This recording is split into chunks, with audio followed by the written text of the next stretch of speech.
লাহু মুলকুস সামাওয়াতি ওয়াল আরদ ইউহয়ী ওয়া ইউমীতু ওয়া হুয়া আলা কুল্লি শাইইন কাদির। কোরআনুল কারীম এই পৃথিবীর সব থেকে শ্রেষ্ঠ কিতাব। কথা বলেন ঠিক কিনা? আমরা ইতিপূর্বে আমাদেরকে অনেক মানুষ মাহফিলে আসলেই বলতো, হুজুর রাজনীতি করবেন না। কি বলেন? ছিল কি ছিল না? সম্মানিত ভাইরা আমার, কোরআনের মাহফিলে কোরআনের রাজনীতির কথা হবে। কথা বলেন ঠিক কিনা বলেন? কোনো বাধা আছে কারোর? কোনো বাধা নেই। কোরআনের সাথে কারো শত্রুতা আছে? কোনো শত্রুতা নাই। আমি মাঝে মধ্যে বোঝানোর জন্য বলি, আমরা ভুলের মধ্যে আছি। মানুষের তৈরি করা ধর্ম নিরপেক্ষ মতবাদ কোনদিন এই পৃথিবীতে শান্তি দিতে পারে না। কথা বলতে হবে ঠিক কিনা বলেন? শান্তি যদি পেতে হয়, জমিন যার আইন চলবে তার, সেই দিনই হবে শান্তি। ঠিক কিনা? সেদিন হবে শান্তি। আমার ভাইরা, ছোট্ট একটু উদাহরণ দিয়ে শান্তি আপনাদেরকে বুঝাই। আখেরি জামানার পয়গম্বর মুহাম্মদ রাসূলুল্লাহ সাল্লাল্লাহু আলাইহি সাল্লাম যখন বিদায় নিলেন, হযরতে আবু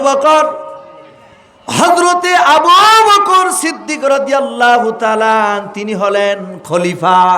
সুবহানাল্লাহ বলেন।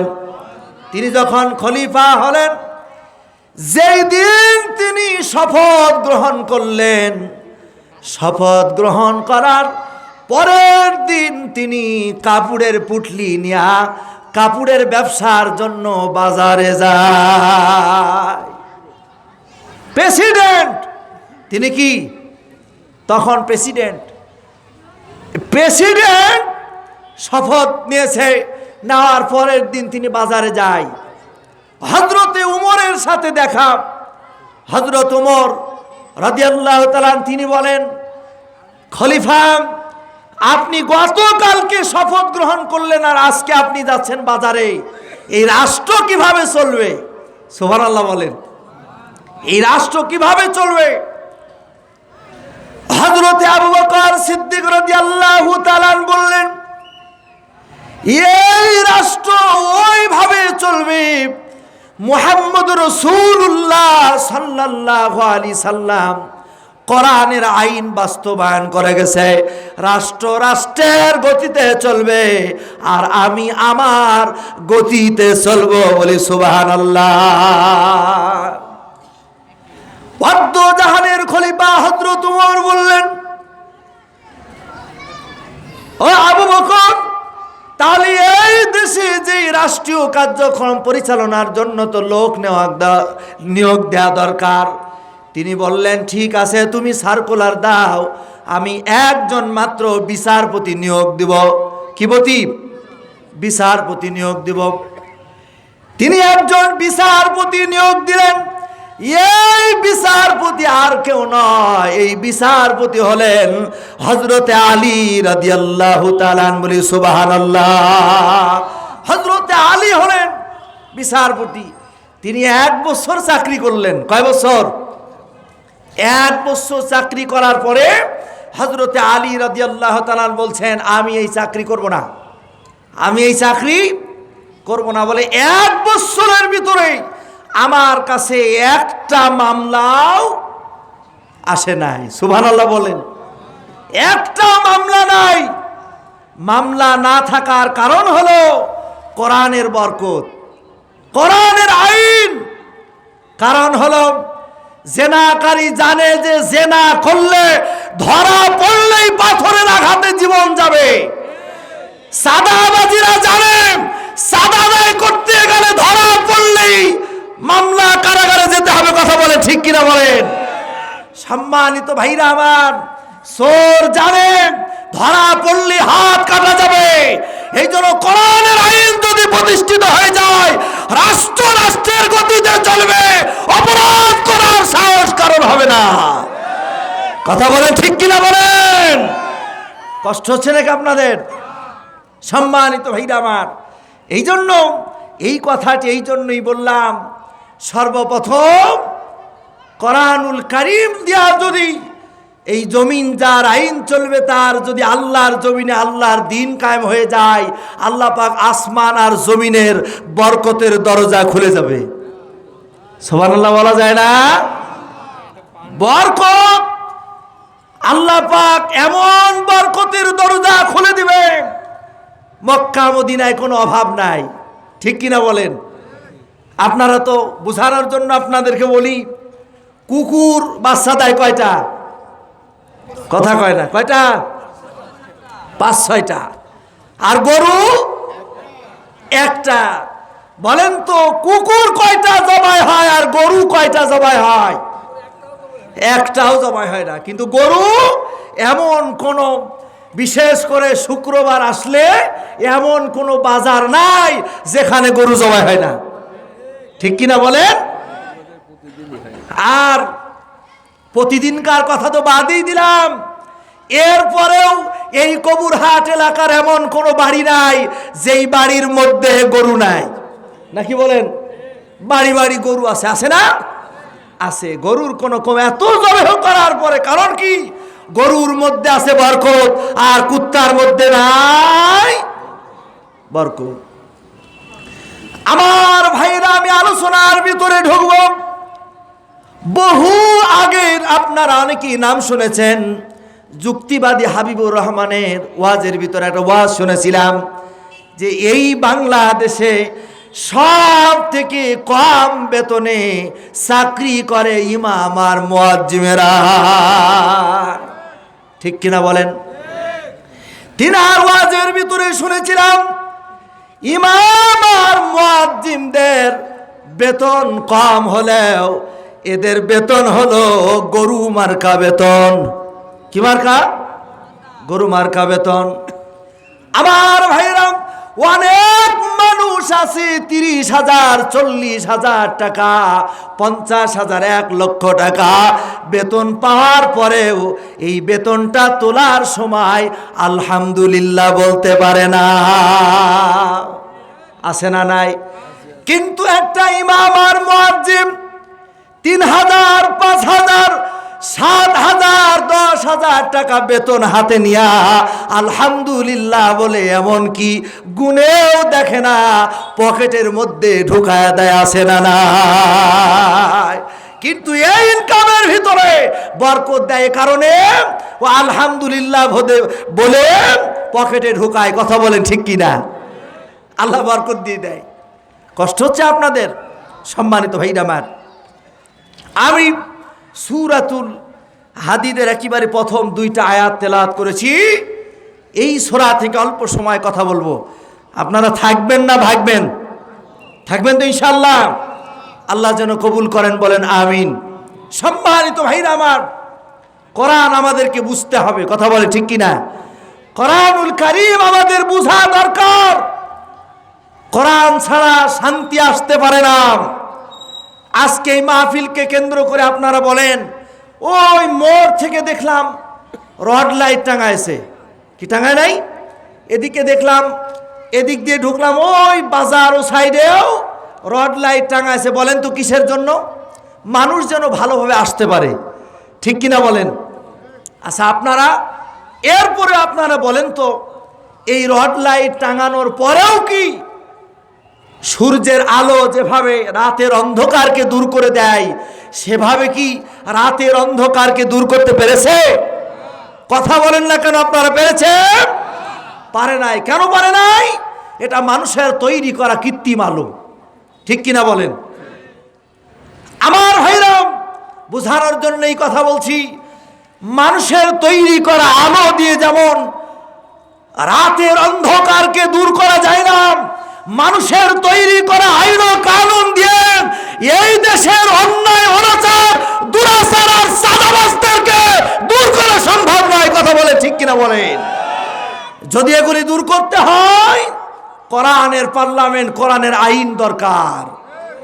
ঠিক কিনা? এই জন্য কোরআনুল কারীম আমাদেরকে বুঝতে হবে।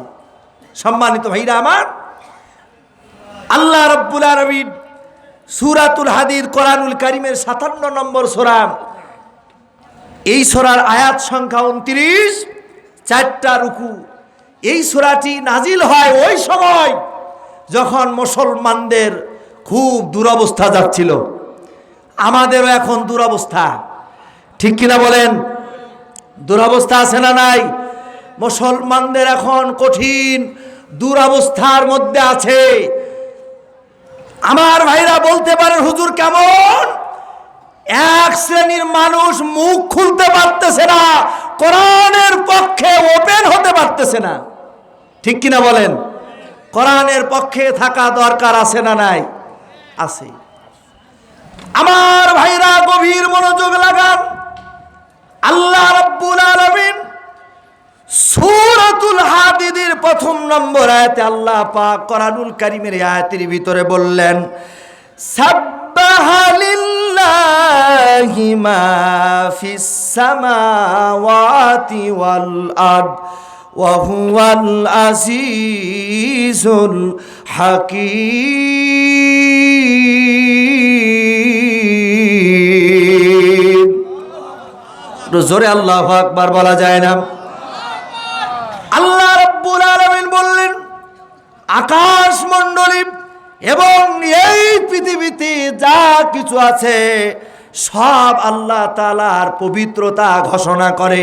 সুবহানাল্লাহ বলেন। কার ঘোষণা? পবিত্রতা ঘোষণা করে। জোরে বলেন তো কার? আল্লাহ তাআলার। এবং আল্লাহ রাব্বুল আলামিন তিনি মহাপরাক্রমশালী, প্রজ্ঞাময়। আল্লাহ রাব্বুল আলামিন এই আয়াত দ্বারা বুঝালেন, এই পৃথিবীতে যা কিছু আছে সব ইবাদত করে কার? বলেন তো ইবাদত কার করা দরকার? আল্লাহ তাআলার। আল্লাহ রাব্বুল আলামিন আমাদেরকেও বলেছেন, ওয়ামা খালাকুতুল জিন্না ওয়াল ইনসা ইল্লা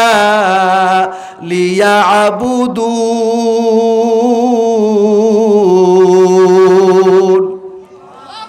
আল্লাহ রাব্বুল আলামিন বলেন, এই পৃথিবীতে মানুষ আর জিনকে একমাত্র আমার ইবাদতের জন্য সৃষ্টি করেছি, বলি সুবহানাল্লাহ। তাহলে ইবাদত করতে হবে কার? আল্লাহ তাআলার। আল্লাহ রাব্বুল আলামিন অন্য আয়াতের ভিতরে বলছেন, ফাযকুরুনি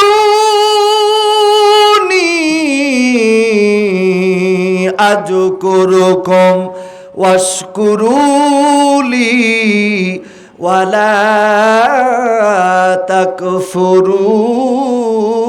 তাকফুরুন। আল্লাহ রাব্বুল আলামিন বলেন, তোমরা আমার প্রতি কৃতজ্ঞ হও, আমার প্রতি অকৃতজ্ঞ হও না। আর তোমরা যদি আমাকে স্মরণ করো, আমি আল্লাহ পাক তোমাদের স্মরণ করব, বলি সুবহানাল্লাহ। আমার ভাইরা খুব মনোযোগ লাগান। এই দুনিয়ার ভিতরে যা কিছু দেখি, এই দুনিয়ার ভিতরে যা কিছু দেখতেছি সব আল্লাহর ইবাদত করে। আল্লাহ রাব্বুল আলামিন এই কথাগুলি মানুষদেরকে বলার কারণ হলো, বলেন তো মানুষগুলি আল্লাহ তাআলার সবাই আল্লাহর ইবাদত করে না? করে? করে না। অনেকে আছে শুধু নামাজটা ইবাদত মনে করে, শুধুমাত্র রোজাকে ইবাদত মনে করে, শুধুমাত্র হজকে ইবাদত মনে করে, কিন্তু জীবনের সব জায়গায় ইবাদত হবে আল্লাহর। জোরে বলেন কার? আল্লাহ। জীবনের সব জায়গায়, আপনি টয়লেটে যাবেন সেখানেও ইবাদত হয়, সুবহানাল্লাহ বলবেন না? আপনি ঘুমাতে যাবেন সেটাও ইবাদত। আপনার সব জায়গায় ব্যক্তি, পরিবার, সমাজ, রাষ্ট্র সব জায়গায় ইবাদত হবে কার? আল্লাহর। কেন ইবাদত করবেন? এই আসমান জমিনের মালিক কে? আল্লাহ পাক। সব কিছুর মালিক আল্লাহ তাআলা। সম্মানিত ভাইরা আমার, একটা গাছ দাঁড়িয়ে আছে, আমাদের কাছে মনে হয় এটা আল্লাহর ইবাদত করে, সুবহানাল্লাহ বলেন। আমরা দুচোখ দিয়ে যা কিছু দেখি সব ইবাদত করে আল্লাহ পাকের। কেন ইবাদত করে? আলামিন বললেন, লাহু মুলকুস সামাওয়াতি ওয়াল আরদ ইউহয়ি ওয়া ইউমীতু ওয়া হুয়া আলা কুল্লি শাইইন কাদির। আল্লাহ রাব্বুল আলামিন বললেন, আকাশ এবং পৃথিবীর সব কর্তৃত্ব আমার, আর তিনি মৃত্যু ঘটান এবং জীবিত করেন, আর তিনি সব বিষয়ে আল্লাহ পাক জানেন। বলি সুবহানাল্লাহ। এই পৃথিবীর কর্তৃত্ব কার? আল্লাহ তাআলা। সম্মানিত ভাইরা আমার, এই পৃথিবীর কর্তৃত্ব যদি আল্লাহর হয়, তাহলে আমরা ইবাদত করব কার? আমাদের খাওয়ান কে? রিজিক দেয় কে? আল্লাহ পাক। আমার ভাইরা, আল্লাহর পয়গম্বর হযরতে মূসা আলাইহিস সালাতু সালাম, আল্লাহ তাআলা রিজিক কিভাবে দেয় এটা বোঝানোর জন্য আল্লাহর পয়গম্বর হযরতে মূসা তিনি যখন রাস্তা দিয়ে যাচ্ছেন, যেতে যেতে আল্লাহ রাব্বুল আলামিন এক পাহাড়ের পদদেশ দিয়ে যখন যাচ্ছেন, মূসাকে আল্লাহ পাক নির্দেশ দিয়েছে, মূসা তুমি হাতের মধ্যে একটা পাথর নাও, এই পাথরটা তুমি পাহাড়ের সাথে আঘাত করো। পাহাড়ের সাথে যখন আঘাত করলেন, এই পাথরটা আঘাত একটু ছোট হয়ে গেল। এই পাথরটা আবার হাতে নিলেন, আবার হাতে নিয়ে তিনি আঘাত করলেন, আবার একটু ছোট হয়ে গেল। এরপরে কয়েকবার আঘাত করার পর তিনি খেয়াল করলেন, ওই পাথরের মধ্য থেকে একটা ছোট্ট পোকা দেখা যায়।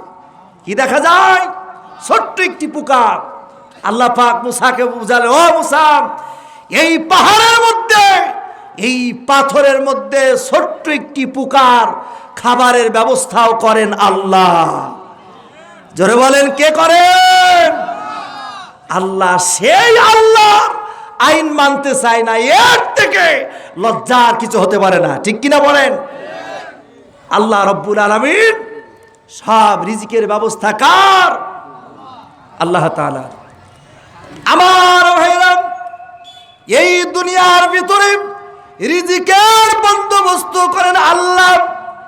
কিতাবের ভিতরে পড়েছি একটা কুর্দি ডাকাত। বলেন তো, এই দুনিয়ার ভিতরে খাওয়ায় কে? একজন কুর্দি ডাকাত। এই ডাকাতটা তিনি ডাকাতি করার জন্য বাড়ি থেকে বের হয়েছেন। বের হওয়ার পর, অনেক দূর যাওয়ার পর কিছু শুকনা খাবার তিনি বেঁধে নিয়ে যাচ্ছিলেন। আর এই শুকনা খাবারটি একটা গাছের নিকটে বসলেন। গাছের নিকটে বসার পর এই শুকনা খাবার তিনি মুখে নিয়ে খাওয়া শুরু করলেন। যখন খাইলেন, একটু পাশেই লক্ষ্য করলেন দুইটা খেজুর গাছ দেখা যায়, একটা মরা খেজুর গাছ আর একটা জিন্দা খেজুর গাছ।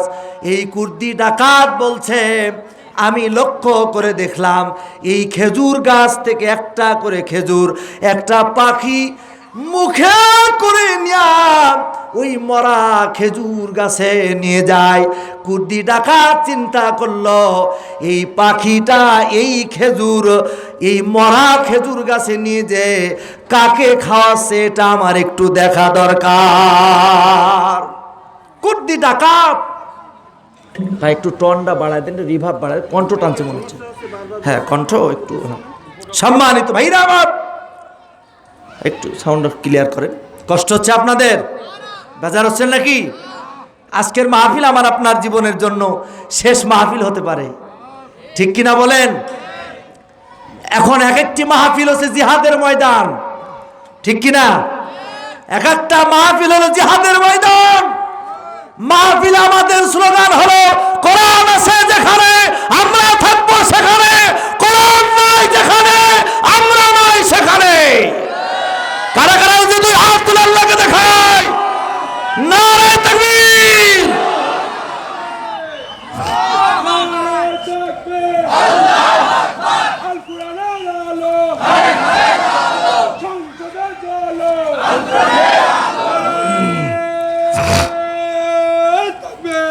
আলহামদুলিল্লাহ। সম্মানিত ভাইরা আমার, তো কুর্দি ডাকাত তিনি চিন্তা করতেছেন, তিনি খাওয়া শেষ করার পরে ওই পাখি, ওই যে পাখিটা মরা খেজুর গাছে নিয়ে যাচ্ছেন, ওই মরা খেজুর গাছের তিনি উঠলেন, উঠার পরে দেখলেন ওপর একটি গর্ত।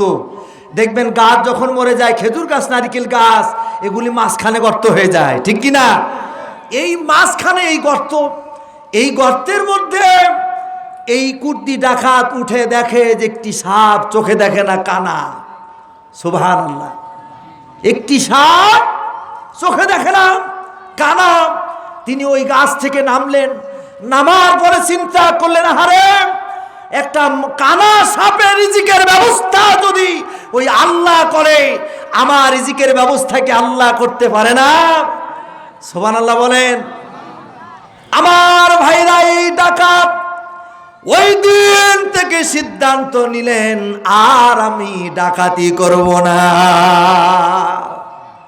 বলেন তো আমার ভাইরা, এই জমিনের ভিতরে, আমাদের দেশের ভিতরে সুদ আছে না নাই? সুদ আছে না? সুদ খাওয়ার কারণে অনেকেই বলে যে সুদখোর, বলে কি বলে না?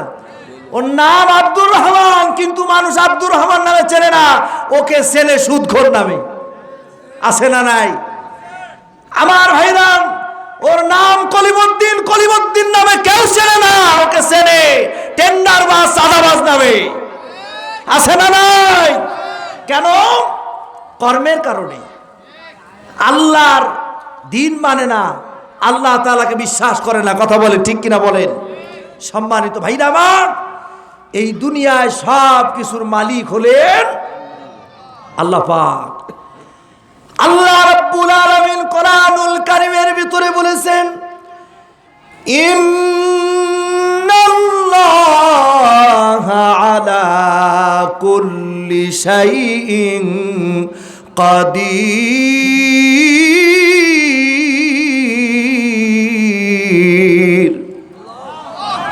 সব কিছুর মালিক হলেন আল্লাহ তাআলা। এই দুনিয়ার ভিতরে আল্লাহ পাক কোরআন নামক যেই কিতাবটা আমাদেরকে দিলেন, আহারে কি সুন্দর কিতাব! এই কোরআনুল কারীমের ভিতরে আল্লাহ পাক কি দেয় নাই, সব দিয়েছে।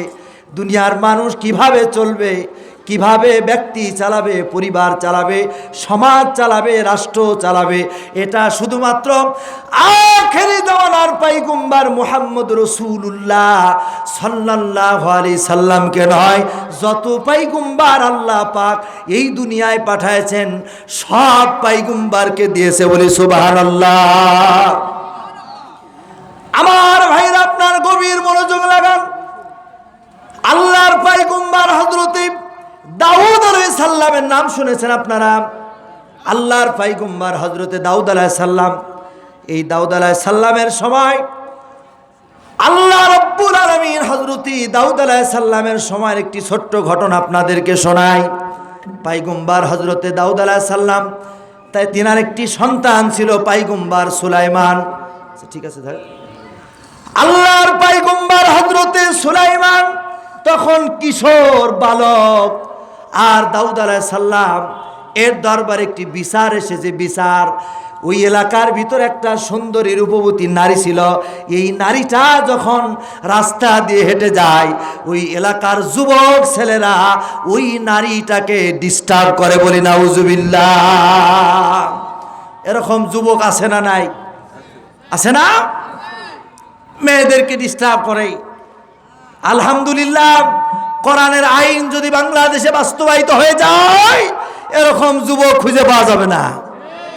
কথা বলে না, ঠিক কিনা বলেন? সম্মানিত ভাইরা আমার, তো সুন্দরী রূপবতী নারী, ওই সময়ের খুব সুন্দরী, তিনি রাস্তা দিয়ে হেঁটে যায়, এলাকার মানুষ ডিস্টার্ব করে। তিনি এক কাজীর কাছে বিচারের জন্য গেলেন। কিসের জন্য গেলেন? বিচার। বিচারের জন্য যখন গেলেন, কাজী বলল, এই এলাকার সব পাওয়ার আমার হাতে। বোঝেন নাই কথা? বলে এই এলাকার সব পাওয়ার আমার হাতে। তুমি দেখতে অনেক সুন্দর, তুমি যদি আমাকে বিবাহ করো, কেউ তোমাকে ডিস্টার্ব করবে না।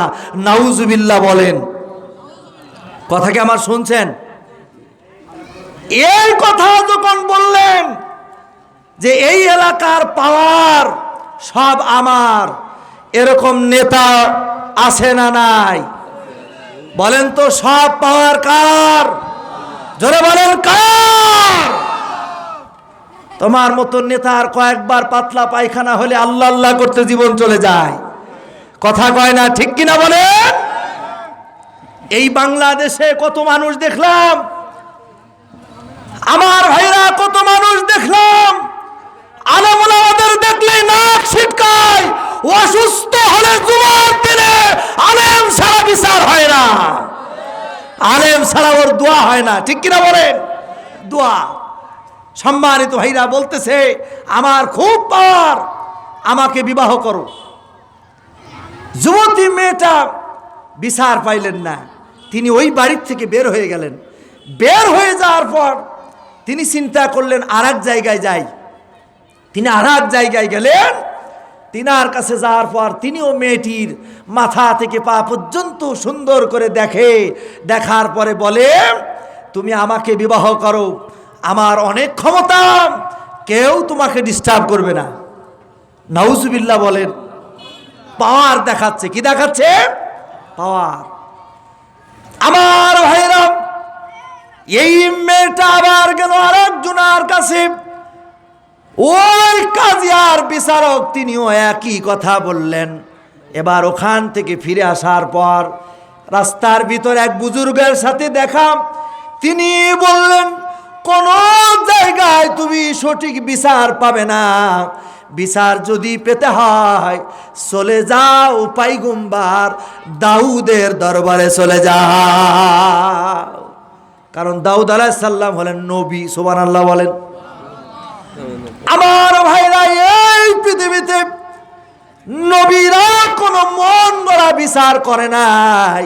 কারণ নবীদের বিচার, নবীরা বিচার করেছেন আল্লাহর ফয়সালা। বলি সুবহানাল্লাহ।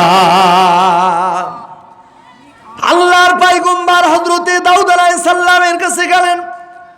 এবার ওই দাউদ আলাইহিস সালামের কাছে যখন গেলেন, যাওয়ার পর দাউদ আলাইহিস সালামের কাছে সব ঘটনা খুলে বলে। খুলে বলার পর ওই যে তিনজন কাজী, তিনজন বিচারক যে তাকে বিবাহর প্রস্তাব দিল, এই কথাও তিনি বললেন। এবার পয়গম্বর হযরতে দাউদ আলাইহিস সালাম তাদের নামে মামলা করলো, তাদেরকে লুটিশ করা হলো বিচারের জন্য। আল্লাহর পয়গম্বর হযরতে দাউদ আলাইহিস সালাম লুটিশ করার পর ওই তিনজন বিচারক পয়গম্বর হযরতে দাউদ আলাইহিস সালামের দরবারে উপস্থিত হলো। উপস্থিত হওয়ার পর তারা চিন্তা করলো, এই মেয়েটা মামলা করেছে, উল্টা এই মেয়েটাকেই আমরা ফাঁসায় দিব। বলি নাউজুবিল্লাহ। বলে এই মেয়েটাকেই ফাঁসায় দিব। বলে কিভাবে? পয়গম্বর দাউদ আলাইহিস সালামের কাছে মিথ্যা কথা বলতেছে। কি কথা? মিথ্যাবাদী। বলেন তো, মিথ্যা সাক্ষী আছে না নাই? জোরে বলেন, আছে না নাই? আছে। আমার ভাইরাম, মরহুম শহীদ আল্লামা সাইদি সাহেবকে মিথ্যা মামলা দিয়ে দুনিয়া থেকে বিদায় করেছে। জোরে বলে ঠিক কিনা বলেন? আমার ভাইরা, মিথ্যা সাক্ষী দেওয়ার মানুষ আছে না নাই? আছে। অবাক লাগে, নিজের নেতৃত্ব টিকিয়ে রাখার জন্য কয়েকটা ভোটের লোভে নাস্তিক আর বেঈমান আল্লাহর দুশমনদের পক্ষে কথা বলে এমন মানুষ আছে। আছে না নাই? আছে। আহা, কি বলে? কয় বাউলদের বিরুদ্ধে কথা বললে নাকি তার কষ্ট হয়। নাউজুবিল্লাহ। বাউলের কথা শোনেন নাই? আবুল সরকারের কথা শুনেছেন আপনারা? আমার ভাইরা, অনতি বিলম্বে এর বিচার হওয়া দরকার। তিনি কোরআন নিয়ে ঠাট্টা বিদ্রুপ করেছে। তিনি বলছেন কুল আউযু বিরাব্বিন নাস মালিকিন নাস, তিনি বলছে আল্লাহ বলে নাচতে বলেছে। নাউজুবিল্লাহ। আহা, এর পক্ষে কথা বলা দরকার আছে না নাই? কোরআনের পক্ষে কথা বলা দরকার আছে না নাই? আছে। এইরকম বাউল। আমার ভাইরা, আরেকটি বিষয় দেখলাম, হাসিনা বেগম নামে একজন বাউল শিল্পী, আপনি আবার হাসিনা মানে ওই হাসিনা মনে করেন না, হাসিনা বেগম নামে একজন বাউল শিল্পী বলছে এই আবুল সরকার মার্কা এই রকম শিল্পীদের সাথে গান গাওয়ার জন্য তাদের বিছানায় না থাকলে নাকি বলে গান গাইতে দেয় না। নাউজুবিল্লাহ, এই হলো বাউলের চরিত্র। নাউজুবিল্লাহ বলেন। আমার ভাইরাম, এই জন্যই তো কোরআনের আইন দরকার। কথা বলেন, কোরআনের আইন যখন প্রতিষ্ঠিত হবে সব জায়গায় শান্তি চলে আসবে। সুবহানাল্লাহ। আমার ভাইরাম, এই মেয়েটাকে ফাঁসানোর জন্য তারা মিথ্যা সাক্ষী দেয়, মিথ্যা কথা বলে। দাউদ আলাইহিস সালামের কাছে যায় তারা ষড়যন্ত্র করলো, ষড়যন্ত্র করে বলছে এই মেয়েটা রাতের বেলায় যখন ঘুমায় কুকুর। আমার ভাইরা, দাউদ আলাইহিস সালামের এই বিচার চলতেছে। পয়গম্বর সুলাইমান আলাইহিস সালাম তখন বালক। এই সুলাইমান আলাইহিস সালাম আব্বাকে বলছে যে আব্বা, এই বিচারটা তুমি আমার হাতে উঠায় দাও। যেহেতু দাউদ আলাইহিস সালাম তিনিও নবী, সন্তানও নবী, পয়গম্বর সুলাইমান তিনিও নবী। সুবহানাল্লাহ। এবার পয়গম্বর হযরতে দাউদ আলাইহিস সালাম সন্তান সুলাইমানকে বলল, ঠিক আছে এই মামলাটা তোমার হাতে দিয়ে দিলাম। তিনি এই বিচার হাতে নিলেন। হাতে নেওয়ার পরে ওই যে তিনজন কাজী বিচারক বলছে এই মেয়েটা রাতের বেলায় কুকুর নিয়ে ঘুমায়। আল্লাহর পয়গম্বর হযরত সুলাইমান আলাইহিস সালামের সন্দেহ লেগেছে, এই কথার মধ্যে মিথ্যার সুঘ্রাণ পাওয়া যাচ্ছে। কারণ সত্য বলা মানুষ আর মিথ্যা বলা মানুষ, বলেন তো বোঝা যায় কি যায় না? বোঝা যায় না? বোঝা যায়। আমার ভাইরা, আল্লাহর পয়গম্বর হযরতে সুলাইমান আলাইহিস সালাম, পয়গম্বর হযরতে সুলাইমান এই বিচার কার্য পরিচালনার জন্য, এই বিচার পরিচালনার জন্য, এই বিচার পরিচালনার জন্য তিনি এরকম ভাবে এই তিনজন মানুষকে তিনি আলাদা করলেন। এবার তিনি বিচারটা হাতে নেওয়ার পর একজনকে কাছে ডাকলেন, ডাকার পরে জিজ্ঞাসা করলেন, তুমি কি দেখেছো এই মেয়েটা কুকুর নিয়ে ঘুমায়? বলে হ্যাঁ আমি দেখেছি এই মেয়েটা কুকুর নিয়ে ঘুমায়। পয়গম্বর হযরতে সুলাইমান বললেন, ঠিক আছে এই মেয়েটা যে কুকুর নিয়ে ঘুমায়, বলো তো দেখি এই মেয়েটা যেই কুকুরটা নিয়ে ঘুমায় এই কুকুরটা কোন কালারের, কি রং ছিল গায়ের, সেটা বলো। এবার চেহারার মধ্যে পরিবর্তন হয়ে গেছে, চেহারার মধ্যে পরিবর্তন হয়ে গেছে, কারণ মিথ্যাবাদী, ঠিক কিনা? চেহারার ভিতরে যখন পরিবর্তন দেখা দিয়েছি, পয়গম্বর হযরতে সুলাইমান বলল বলো। এবার কোনো না কোনো একটি কালার বলতে হবেই তো। মুখ দিয়ে বলে দিল যে এই কুকুর নিয়ে ঘুমায়, এই কুকুরের রং ছিল কালো। কি রং? কালো। পয়গম্বর হযরতে সুলাইমান এই বিচারককে আলাদা করলেন। আলাদা করার পর দ্বিতীয় আরেকজনকে ডাকলেন। ডাকার পরে এবার ডাকার পরে তাকে বলল, তুমি কি দেখেছো এই মেয়েটা কুকুর নিয়ে ঘুমায়? তিনি বললেন হ্যাঁ। তাহলে বলো তো দেখি এই মেয়েটা যে কুকুর নিয়ে ঘুমায় এই কুকুরের রং কেমন ছিল? তিনি বলছে এই কুকুরের রং ছিল লাল। বলেন তো একজনার সাথে আর একজনার কথার কোনো মিল নাই, আছে নাকি? কন মিল নাই। আমার ভাইরা, এরপরে তৃতীয় নম্বর ওই বিচারককে ডাকা হলো। ডাকার পরে বললেন, তুমি কে দেখেছো এই মেয়েটা কুকুর নিয়ে ঘুমায়? বলে হ্যাঁ আমি দেখেছি এই মেয়েটা কুকুর নিয়ে ঘুমায়। বলো তো দেখি এই মেয়েটা যে কুকুর নিয়ে ঘুমায় এই কুকুরের রংটা কি বলো? তখন বলছে এই কুকুরটা লাল, তবে মাঝে মধ্যে সাদা।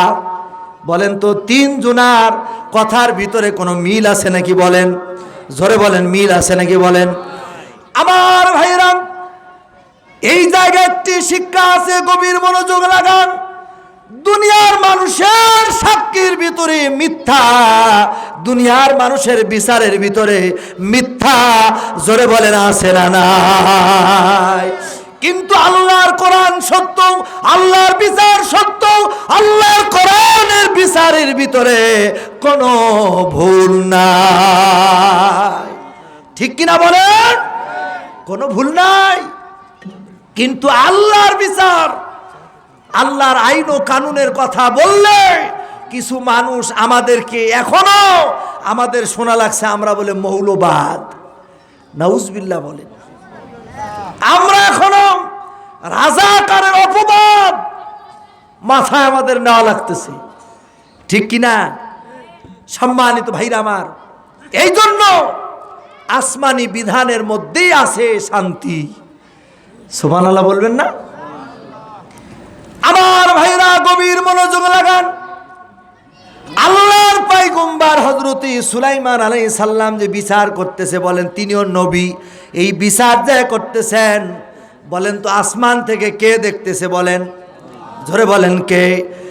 আল্লাহ রাব্বুল আলামিন কোরআনুল কারীমের ভিতরে বলেছেন, ইন্নাল্লাহা লা ইয়াখফা আলাইহি শাইউন ফিল আরদ ওয়ালা ফিস সামা।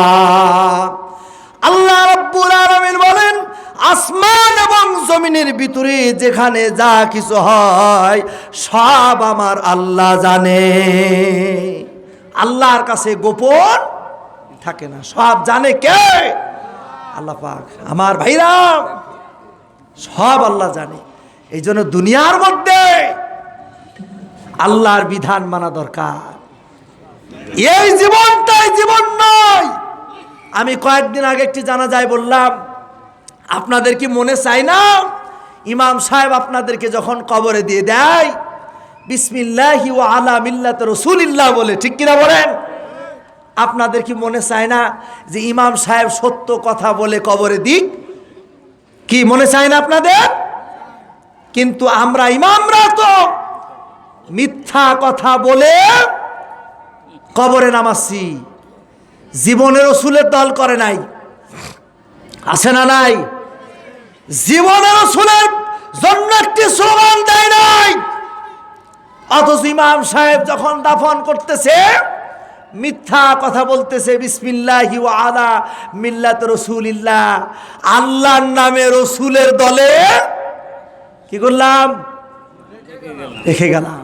বলেন তো, অথচ দুনিয়ার মধ্যে রাসূলের দল করে নাই। এই লাশ আল্লাহ রাসূল কি গ্রহণ করবে? জোরে বলেন, করবে? করবে না। অথচ সাহাবীদের জীবনে তাকালে দেখা যায় তারা আল্লাহ রাসূলের ভালোবাসা, আল্লাহর জান্নাতে যাওয়ার জন্য জীবন বিলিয়ে দিয়েছে। ঠিক কিনা বলেন? সম্মানিত ভাইরা আমার, এতটাই তারা পাগল ছিল। সুবহানাল্লাহ।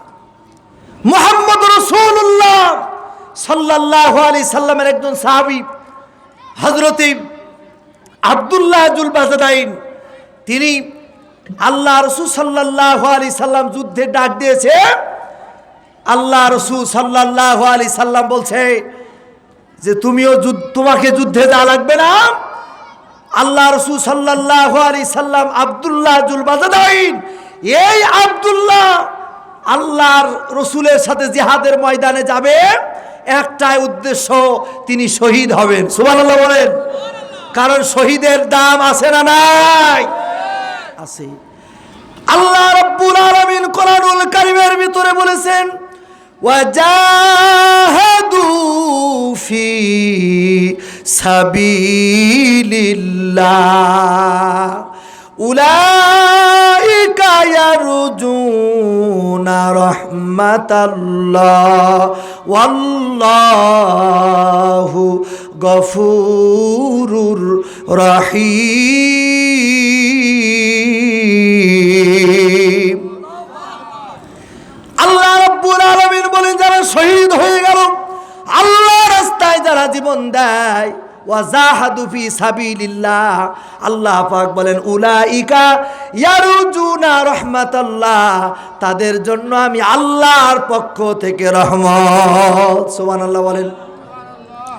আমার ভাইরা, এই আব্দুল্লাহ যুদ্ধের ময়দানে যাবে, রাসূল হযরতে আলীকে বলছে, আলী রে তুমি একটা গাছের বাকল নিয়ে আসো।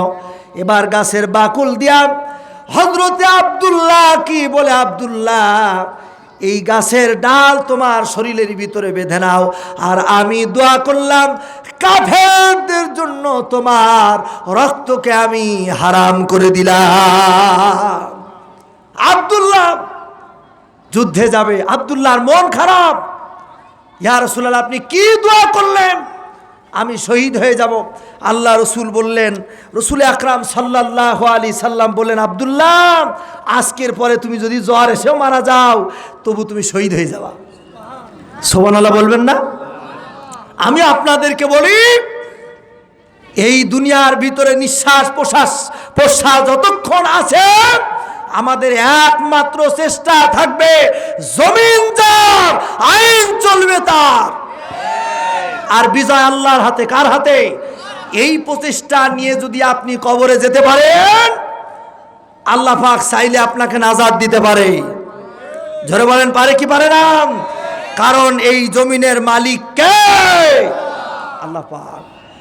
আল্লাহ রাব্বুল আলামিন বলেন, হুয়াল্লাযী খালাকাস সামাওয়াতি ওয়াল আরদ। আল্লাহ পাক বলছেন, আল্লাহ পাক বললেন এই পৃথিবী আল্লাহ তাআলা ফি সিত্তাতি আইয়ামিন সুম্মাস্তাওয়া আলাল আরশ। আল্লাহ পাক বললেন এই পৃথিবীটা আমি মাত্র 6 দিনে আমি আল্লাহ পাক বানাইছি। বলি সুবহানাল্লাহ। জোরে বলেন কে বানাইছে? আল্লাহ পাক। আল্লাহ রাব্বুল আলামিন আরো বলেন, লাহু মুলকুস সামাওয়াতি ওয়াল আরদ ওয়া ইলাল্লাহি তুরজাউল উমুর।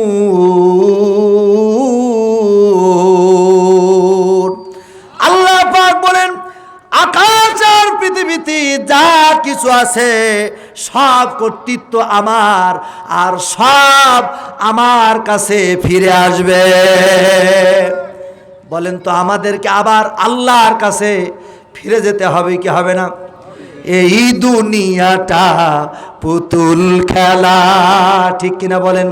খেলা তো নয় রে বাবা, ভবের মেলা। এই দুনিয়াটা পুতুল খেলা, ঠিক কিনা? চলে যাবেন?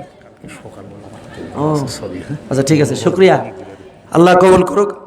আসলে মেহমানরা তো সবাই মানে সারাদিন বিভিন্ন কাজে ব্যস্ত, কি বলেন? মেহমান যারা আছে আল্লাহ তাআলা সকলকে নেক হায়াত দান করে, বলেন আমিন। আপনারা কষ্ট পাচ্ছেন নাকি? বেজার হচ্ছেন আপনারা? সম্মানিত ভাইরা আমার, এই দুনিয়াতে আমরা চিরদিন থাকবো না। থাকবো কি? চিরদিন থাকবো না। এ দুনিয়া সবই পর, কবর যে তোর আসল ঘর, ঠিক কিনা? এ দুনিয়া সবই পর, কবর যে তোর আসল ঘর। চিন্তা করে দেখো না কবরে কি যাইবা না, যেই কবরে আল্লাহ ছাড়া বন্ধু কেহ থাকবে না। চিন্তা করে দেখো না কবরে কি যাইবা না। কষ্ট হচ্ছে আপনাদের? আমার ভাইরা গভীর মনোযোগ লাগান। আল্লাহ রাব্বুল আলামিন কোরআনুল কারীমে কত সুন্দর করে বলে দিলেন, ও দুনিয়ার মানুষেরা শোনো, এই পৃথিবীর সব কর্তৃত্ব আমার। বলেন তো কার? একটু জোরে বলা যায় না কার? আকাশের দিকে আঙ্গুল খাড়া করে বলেন তো কার? জোরে বলেন কার? আল্লাহর। আল্লাহ রাব্বুল আলামিন আরো বলেন, ইউলিজুল লাইলা ফিন নাহারি ওয়া ইউলিজুন নাহারা ফিল লাইল। আল্লাহ রাব্বুল আলামিন বলেন এই দুনিয়ার ভিতরে আমি আল্লাহ পাক রাত্রি কি দিনের মধ্যে প্রবেশ করায়, আবার দিনকে রাতের মধ্যে প্রবেশ করায়। বলেন কে? জোরে বলেন কে? আল্লাহ পাক। আমার ভাইরা গভীর মনোযোগ লাগান।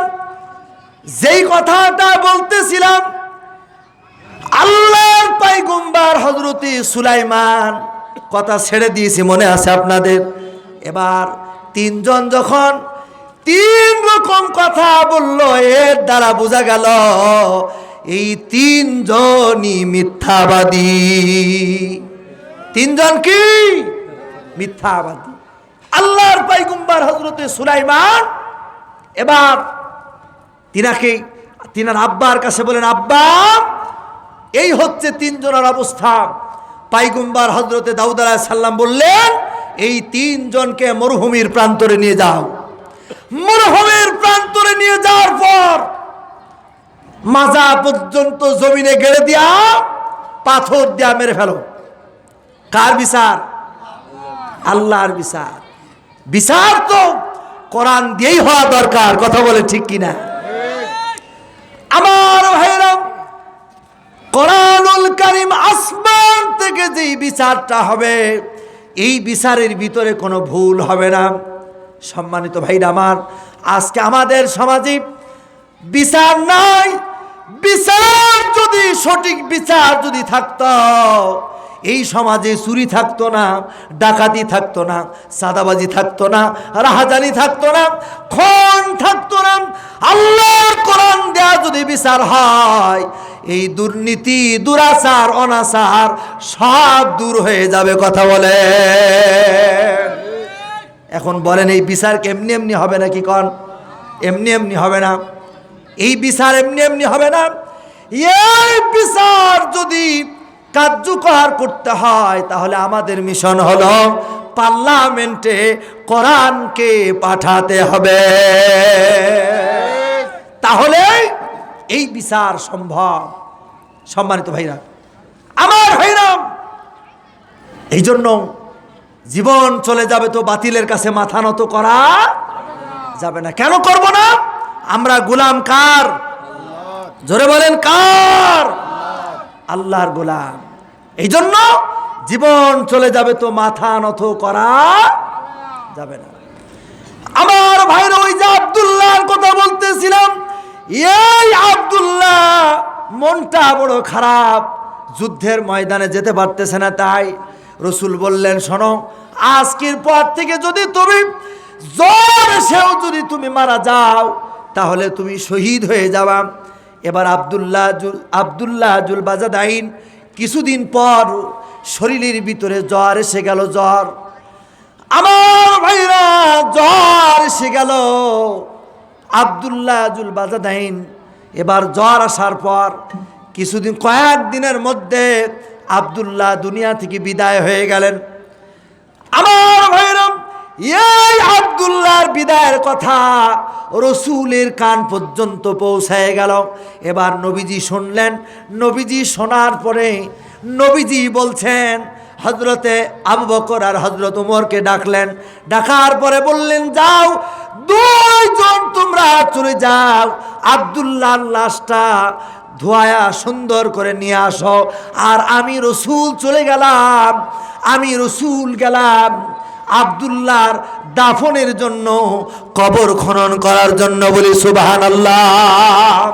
বলেন তো, যেই কবর রসুল খনন করে, এর থেকে বড় কপাল কি আর কিছু হতে পারে? আজকে আমরা দেখি আমাদের সমাজে কিছু মানুষ আছে, কবর খননও করে, বিড়িও খায়। কথা কয় না? আছে না নাই? তবে কবরহাট আছে নাকি? বিড়িও খায়, আবার কবর খনন করে।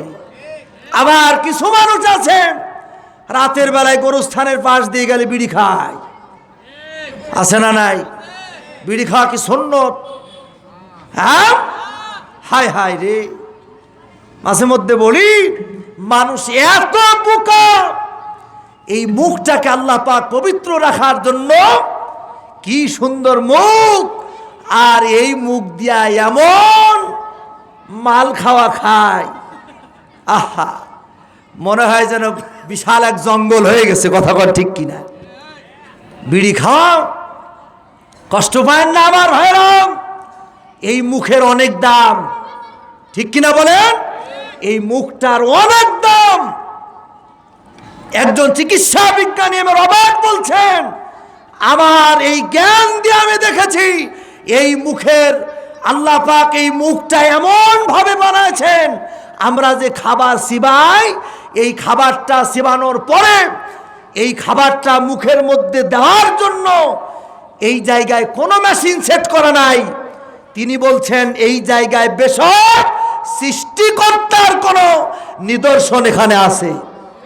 সুবহানাল্লাহ বলেন।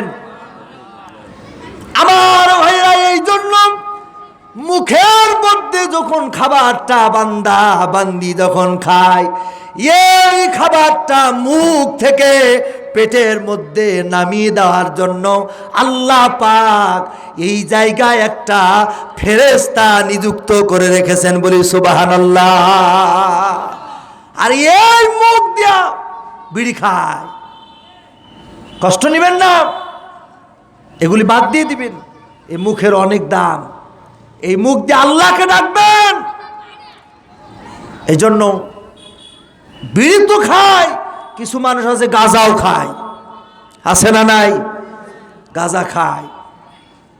আমার ভাইরা, গাঁজা যারা খায় ওদের শরীর দিয়ে পাঠার মতো গন্ধ বেরোয়, কথা কয় না ঠিক কিনা বলেন? পাঠার মতো গন্ধ বেরোয়।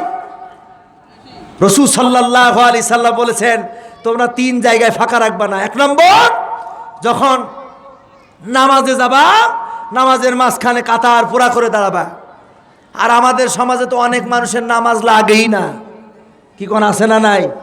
ওরা কয় আমাদের নামাজ লাগবে না। ইদানিং আবার শুনছি কেউ কেউ বলছে যে আমরা শরীয়তের আইন মানি না। আর কেউ যদি বলে যে আমরা শরীয়তের আইন মানি না, ও তো কাফের হয়ে যায়, মুসলমান থাকে না, কথা বলে ঠিক কিনা বলেন? সম্মানিত ভাইরা না,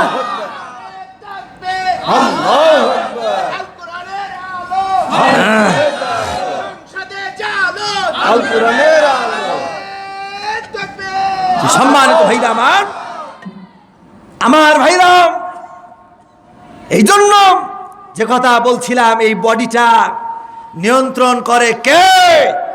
আল্লাহ পাক। এই জন্য মুখ দিয়ে হাবা জাবা খাওয়া যাবে। 2 নম্বর হলো, যখন কোনো দিনই মজলিসে বসবে মৌসাকের মতো বসবে।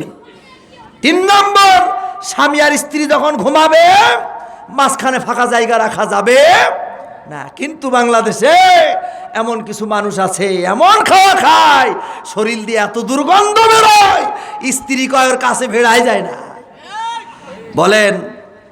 এই জন্য মাঝখানে অনেক ফাঁকা, এই জন্য সম্পর্ক ফাঁকা, ঠিক কিনা বলেন? বিড়ির গন্ধে স্বামী স্ত্রীর দ্বন্দ্ব, অথচ এর মধ্যে রয়েছে বরকত। কষ্ট হচ্ছে আপনাদের? সম্মানিত ভাইরা আমার, এই জন্য আল্লাহর গোলামি করতে হবে। আল্লাহর দ্বীনের মধ্যেই শান্তি, সুবহানাল্লাহ, মহা শান্তি। দিন থাকলে যে কত শান্তি, কথায় কথা আপনাদেরকে বলি। হযরতে আয়েশা রসুলকে নিয়ে একদিন দৌড়াচ্ছে, আল্লাহ রসুল তিনি আগে হযরতে আয়েশাকে জিতায় দিয়েছে, সুবহানাল্লাহ বলেন। এবার আরেকদিন শোনা ঘটনা, মরহুম শহীদ আল্লামা সাইদি সাহেব এই ওয়াজটা করতেন, কি মজার! তার কণ্ঠ এখনো ক্যাসেটে শুনলে মনে আহাম মানুষটি এখনো জিন্দা আছে, কথা বলে ঠিক কিনা বলেন? আসলে সাইদি মরবে না আমার ভাইরা। আমার কাছে মনে হয় সূর্য যতদিন উদিত হবে আল্লামা সাইদি মানুষের মনে থাকবে, কথা বলে ঠিক কিনা বলে? আল্লামা সাইদি মরবে না। সম্মানিত ভাইরা আমার, তিনি ওয়াজটা খুব সুন্দর করে করতেন। বলছে আল্লাহ রসুল আর একদিন দৌড়ালেন, দৌড়ানোর পরে ওই দিন হযরতে আয়েশা আগে চলে গেছে। রসুল, আয়েশার মন খারাপ হয়ে গেছে। আল্লাহ রসুল দেখছে আয়েশার মন খারাপ। আল্লাহ রসুল বলে, আয়েশা ওই দিনের প্রতিশোধ নিলাম। সুবহানাল্লাহ। স্বামী আর স্ত্রী সম্পর্ক, মেয়ে মানুষ তো হযরতে আয়েশাকে জিততে হবে। হযরতে আয়েশা বলছে, ইয়া রাসূলুল্লাহ, আমি তো হেরেই গেছি, কিন্তু আপনার কাছে আমার একটি প্রশ্ন। তার মানে আয়েশার চিন্তা হলো যে রসুলের কাছে আমাকে জিততে হবে। দেখবেন অনেক সময় মেয়ে মানুষ সহজে হারতে চায় না। আয়েশাকে আল্লাহ রসুল বলেন, কি বলবা বলো। হযরতে আয়েশার চিন্তা হলো, আমি রসুলকে যে প্রশ্ন করব, এই প্রশ্নের জবাব হবে আমার বাবার নাম। কার নাম? আয়েশার আব্বার নাম কি ছিল? হযরতে আবু বকর সিদ্দিক রাদিয়াল্লাহু তাআলা। আল্লাহ রসুলকে আয়েশা বলছে, ইয়া রাসূলুল্লাহ, এই জ্যোৎস্না রাতে আকাশের যেই তারকা দেখা যায়, বলুন তো এই তারকাগুলি কি গুণে শেষ করা যায়? আর এই তারকার সমপরিমাণ আমল কোন সাহাবীর আছে? সুবহানাল্লাহ। আল্লাহ রসুল যখন আল্লাহ রসুলকে আয়েশায় প্রশ্ন করেছে, আয়েশার চিন্তা হলো রসুল আমার আব্বার নাম বলবে, তাহলে আয়েশা খুশি হয়ে যাবে। রসুল আকরাম সাল্লাল্লাহু আলাইহি সাল্লাম আল্লাহ রসুল আবু বকরের নাম না বলে তিনি বললেন, আমার উমরের এত আমল এই আকাশ আর তারকার চেয়েও বেশি হবে। আয়েশার মন ভালো না খারাপ? মন আরো খারাপ না? মন আরো খারাপ। আমার ভাইরাম, আমার নবীজি হযরতে আয়েশা সিদ্দিকা রাদিয়াল্লাহু তাআলা আনহার মনটা দেখলেন খুব খারাপ। বলেন নবীজি হযরতে আয়েশাকে বলেন, আয়েশা রে শোনো, তোমার চেহারা দেখে মনে হচ্ছে তোমার মনটা বড় খুব খারাপ। তোমার আব্বার নাম বলি নাই, তাই তোমার মন খারাপ। ওরে আয়েশা, আমার আবু বকরের আমলের পরিমাণ ওই রকম না। আমার আবু বকরের আমল ওই যে গারে সুর হিজরতের সময় আমার সাথে যে 3 দিন সময় কাটাইছে গারে সুর, বলে এই গারে সুর ওই গুহার ভিতরে আবু বকর যেই ইমানের পরিচয় দিয়েছে। হারে গুহার ভিতরে যখন ছিলাম আবু বকর, ওই গুহার ভিতরে আমার যেন কোনো ক্ষতি না হয়, এই জন্য তিনার গায়ের জামাটা খুলে গর্তগুলি সব ছিদ্র বন্ধ করে দেয়। সব ছিদ্র যখন বন্ধ করতে পারে না, গায়ের এই জামা দিয়ে যখন ছিদ্র বন্ধ করতে পারে না, কোনো জায়গায় পা দিয়ে দেয়, কোনো জায়গায় হাত দিয়ে দেয়, তবু রসুলের ক্ষতি হতে দেবে না।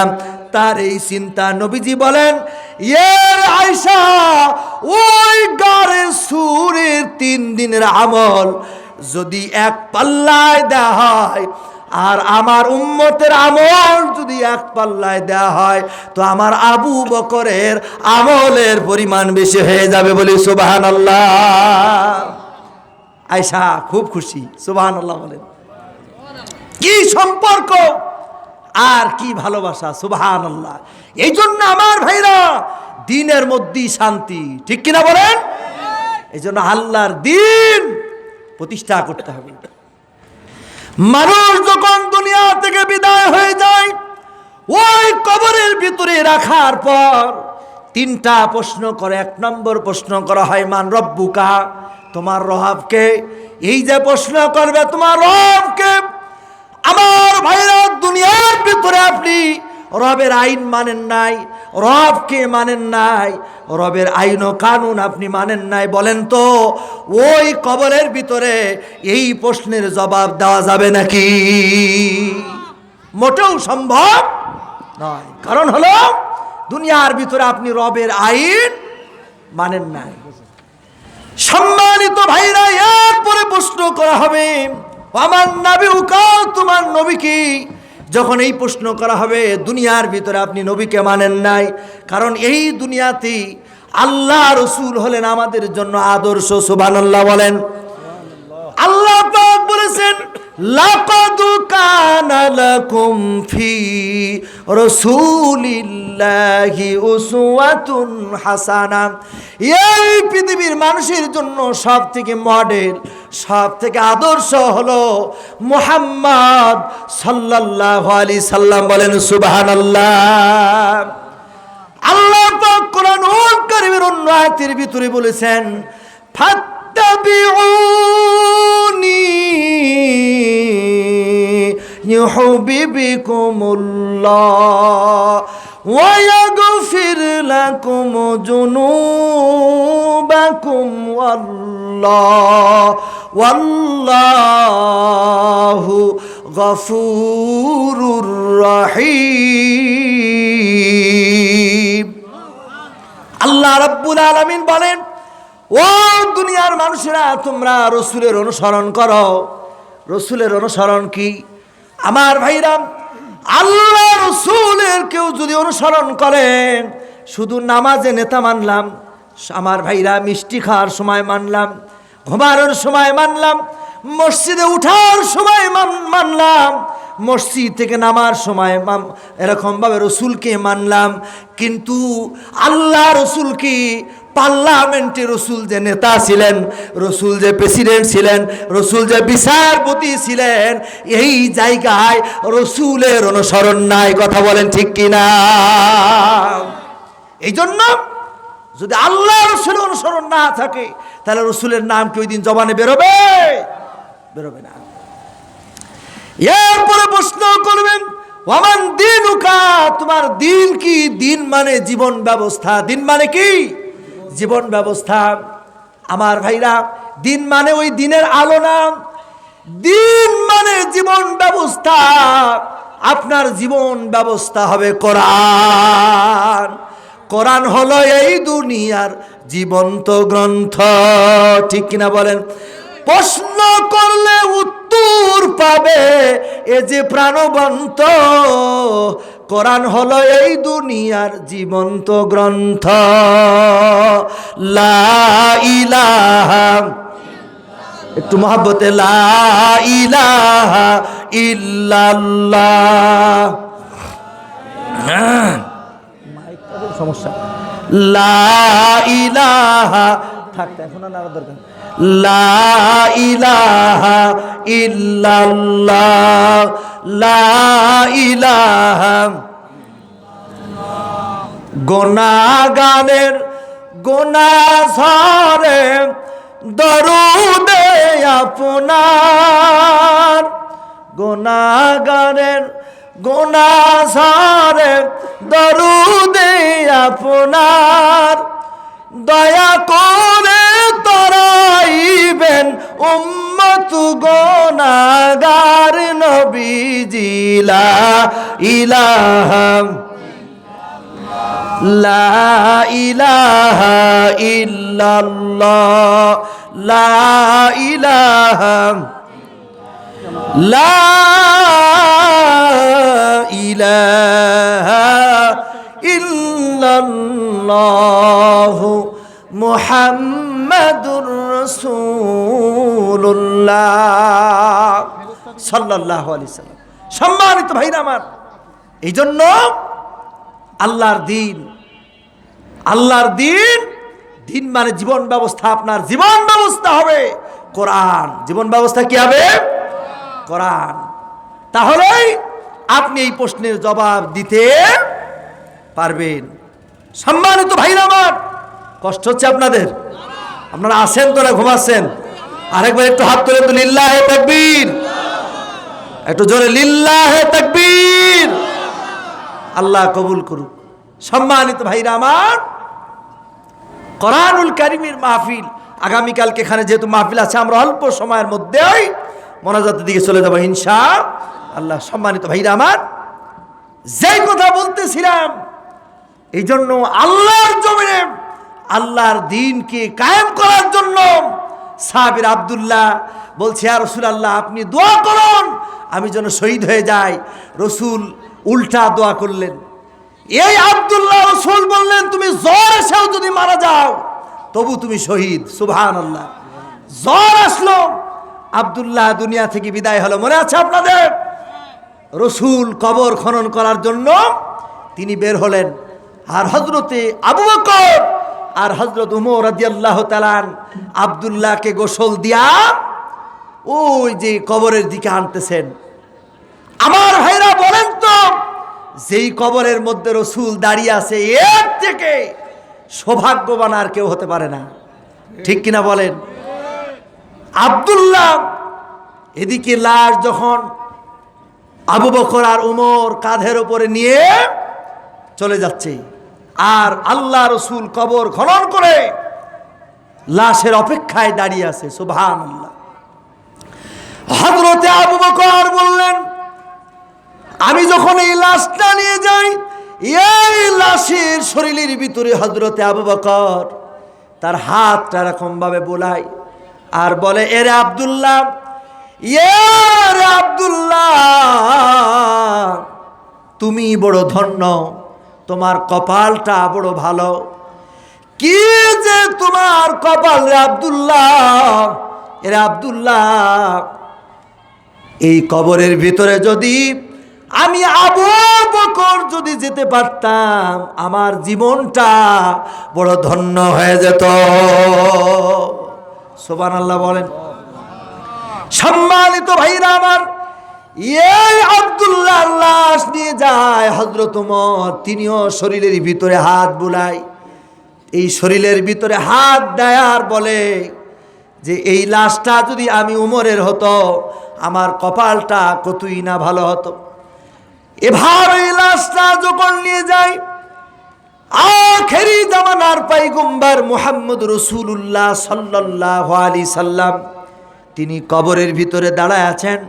এবার লাশটা যখন কবরের কাছে পৌঁছালো, আমার নবীজি আল্লাহ তাআলার কাছে হাত তুলে দোয়া করলেন, আল্লাহ, আব্দুল্লাহর প্রতি আমি খুশি হয়ে গেছি, আব্দুল্লাহর প্রতি আমি সন্তুষ্ট। আল্লাহ, তুমি আমার এই আব্দুল্লাহর প্রতি সন্তুষ্ট হয়ে যাও। সুবহানাল্লাহ বলেন।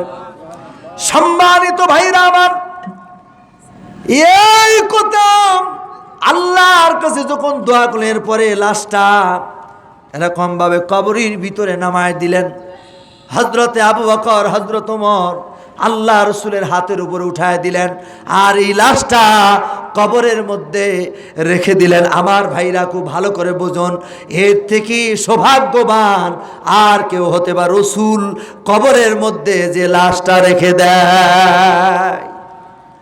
সম্মানিত ভাইরা আমার, এই জন্য পরিশেষে আপনাদেরকে বলি, এই দুনিয়াতে আমরা চিরদিন থাকবো না, এই দুনিয়াতে আমরা চিরদিন থাকবো না, কবরে চলে যাব।